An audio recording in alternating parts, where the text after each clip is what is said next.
भूल गए हम अपने जन्म का लक्ष्य, और जिनको स्मरण में है वो भगवत कृपा है सज्जनों।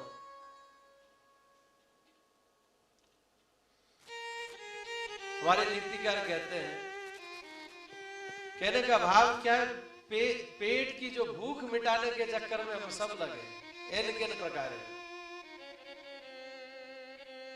भूल जाते हैं आगे क्या होगा। नहीं, नीतिकारों ने यही तो कहा, भेको धावती तम धावती फणिर सर्पम सिकी धावती।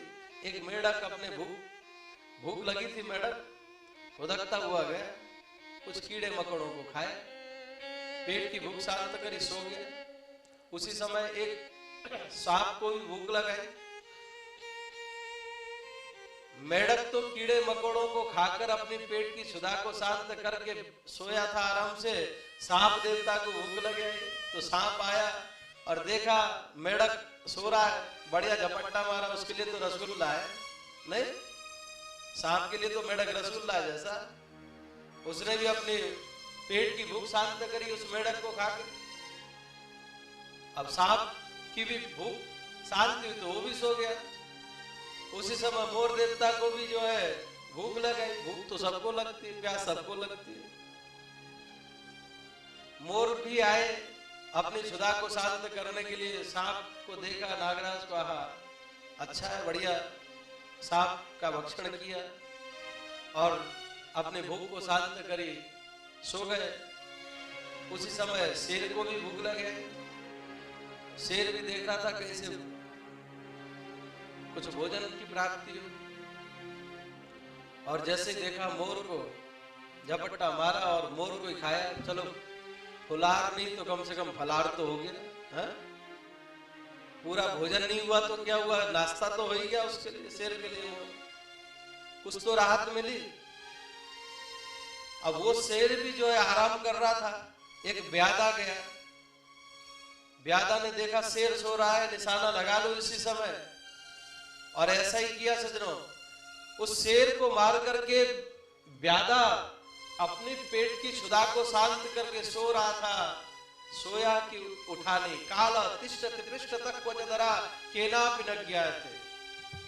सो गया था क्षुधा को शांत करने के उपरांत, पर वो फिर उठ नहीं पाए।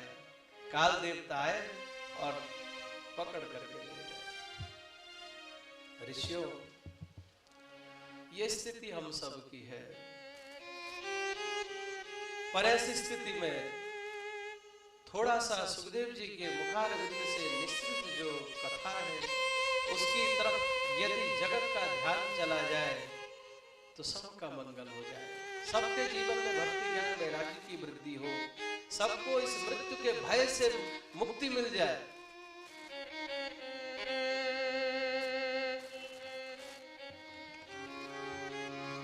और देखो ऋषियों, भागवत परिश्रम का फल नहीं, भागवत तो भगवत कृपा का प्रसाद है। एतस्मादपरं किंचित् मनसुते न विद्यते जन्मांतरे भवेत् पुण्यं तदा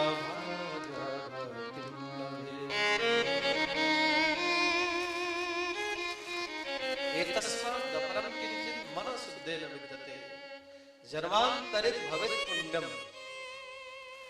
जन्मांतरित यानी जन्म जन्मांतरों के पुण्यों का उदय जब होता है तदा भागवतिम लभे, तब कहीं जाकर के भागवत की, भगवान की प्राप्ति होती है। क्योंकि सज्जनों, भागवत में और भगवान में तनिक भी अंतर नहीं है ना। ये अपना सोचें कि भागवत कोई पुस्तक है, पुस्तक नहीं। तेरे हम वाङ्मयी मूर्ति प्रत्यक्षा वर्तते हरि। भगवान कृष्ण की शब्दमय विग्रह है सज्जनों भागवत। इसलिए भागवत में और भगवान में अंतर न जाने।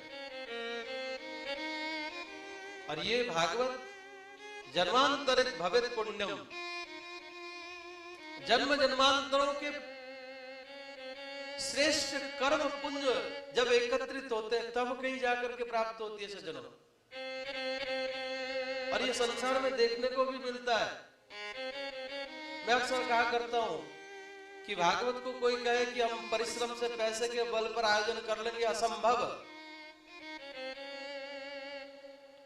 ये तो केवल और केवल कृपा से संभव है सज्जनों, नहीं तो संसार में पैसे वालों की कमी नहीं है। एक से कितना पैसा है उनको खुद को नहीं पता, पर वो आयोजन नहीं कर पाते।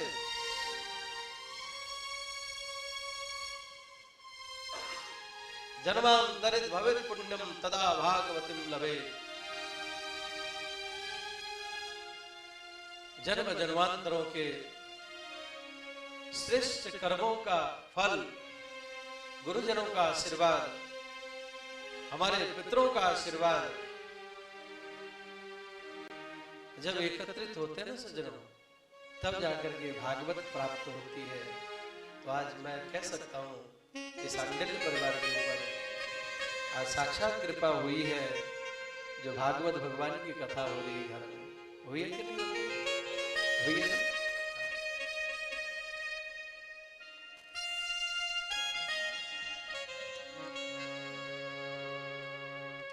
सूत जी महाराज कहने लगे, देखो सुनकादि कृष्ण, अच्छा आवाज तो क्लियर आ रही है ना हम सबके पास?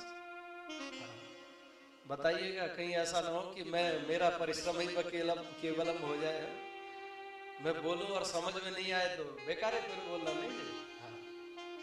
कभी कभी इसलिए भी पूछता हूं मैं, क्योंकि मुझे लगता है ये संभाषण शैली इसमें ज्यादा समझ में आती है ना? और मैं बोलता जाऊं और आप सुनते जाओ तो हो सकता है कभी कभी नींद आ जाए। और मेरा प्रयास रहता है ना तो मैं सोता हूं ना सोने देता हूं। हाँ, क्योंकि देखिए इसी में आनंद है। हाँ, देखो तारतम्य जब तक ठाकुर जी से ना जुड़े, हाँ, श्रोता वक्ता का जब भाव एकत्रित होकर के जब भगवान के चरणों तक पहुंचे, तब तो भगवान भी मुझे भी धन्यवाद दे कि बेटा चल कोई बात नहीं, तुझे मैंने संसार में कुछ तो अच्छा कर रहा है, मेरा भी जीवन धन्य होगा।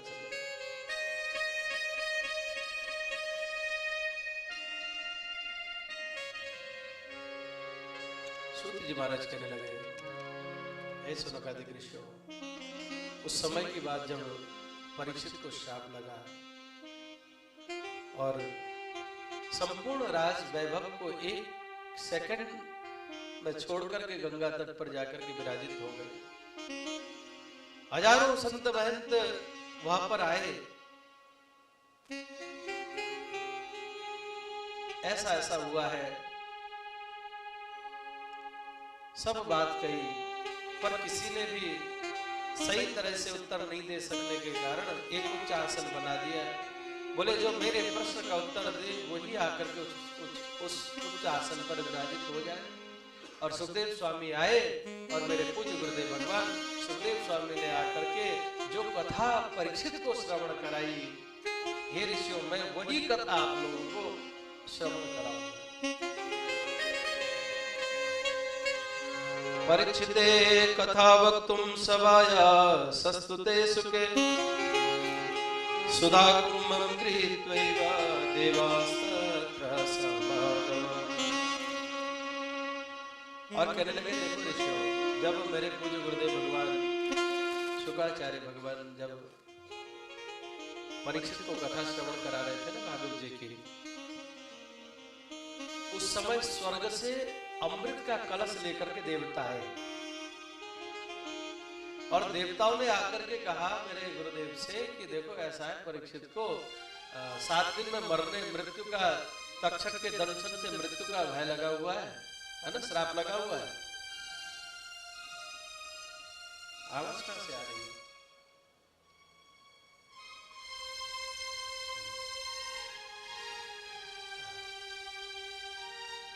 ये भयमुक्त हो जाएंगे और इनको ये स्वर्ग का अमृत पिला दो, और ये जो आप कथामृत है ना ये हमको पान करा दो। सुखदेव जी के पास जैसे ये सूचना पहुंच आई देवताओं ने, सुखदेव भगवान ने अपने चेले की तरफ देखा, बोले परीक्षित तुम क्या चाहते हो? अब परीक्षित भी साधारण नहीं है सज्जनों, परीक्षित भी जिन्होंने मातृगर्भ में भगवान के दर्शन करे वो कोई साधारण नहीं है। आज परीक्षित जी ने भी कहा इशारों इशारों में, गुरुदेव ये तो बताइए कि ये स्वर्ग के अमृत में और भागवत अमृत में अंतर क्या है, डिफरेंस पता हो। तब यहाँ पर शुकाचार्य भगवान कहने लगे, देखो भागवत अमृत यत को जो पिएगा उसको भगवत धाम की प्राप्ति होगी,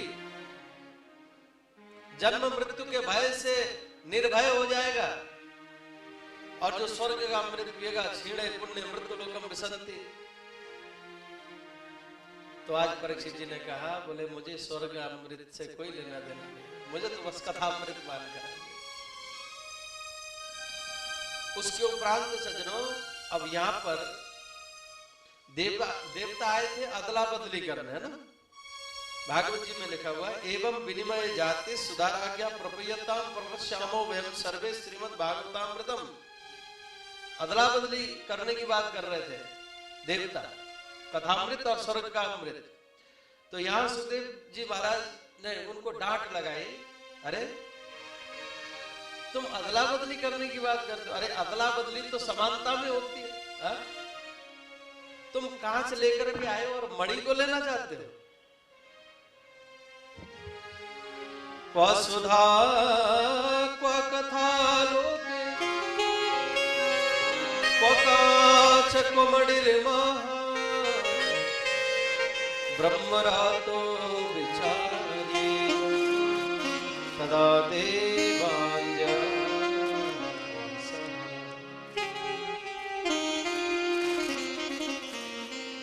सुखदेव भगवान कहने लगे, अरे देवताओं, तुम कांच लेकर के मणि को लेने की सोचते हो, क्व सुधा, कहा तो ये कथामृत, और क्व कांच, और तुम्हारा स्वर्ग का अमृत बोले कांच के सदृश, क्व मणिर महान, मणि से बदलना चाहते हो, कांच लेकर के मणि तुमको कैसे प्राप्त हो जाएगी। ध्यान देना सज्जनों, अवक्ता विज्ञाय न ददौ स कथामृतम। देवताओं को अवक्त जान करके भगवान की कथा नहीं श्रवण कराई।